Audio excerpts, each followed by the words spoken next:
ngaji cemu di lock ki administration gini ngin dia ko minus association kita am propose mining yang ki was responsible government council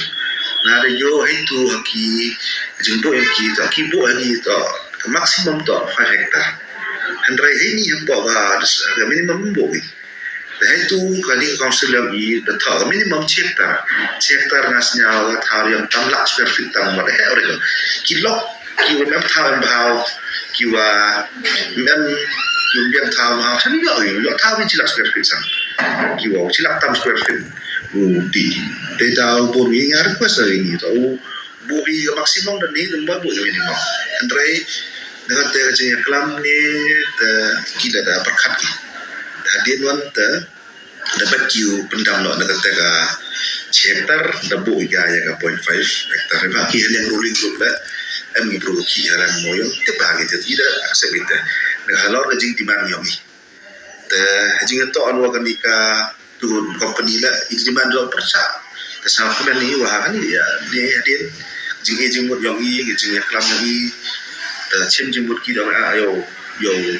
ajon sa support yang di jaga session perkat lah tok sekali wa man tok jana ura ba kama usu yang ngut thang ba jetu dat ba jetu na deba ani kama li pengat i te jisa statement ni to ya ka treasury bench ruling group la wada yi ki accept ni te jin spesial yang i sta to ki la da ba ki la tmu gi nai sa to patai ni son ngon gi buru te ni mam yo pa jadi kata kalau accept ni tidak willing gi pendam dari company dia willing dia berkian ni minimum tahu 0.5 hektar boleh ju port la ya royalty la amur yang buat tahu ni DMF itu royalty la tu decide dengan state government boleh sekam solusi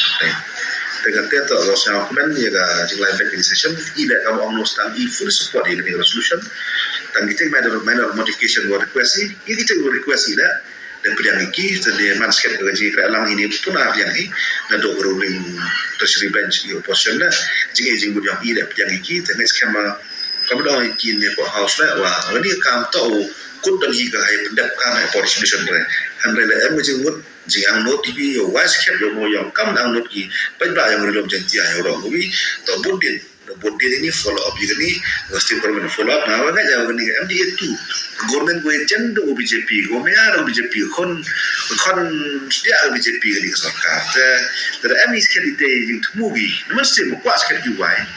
ya nam yo yo ni wala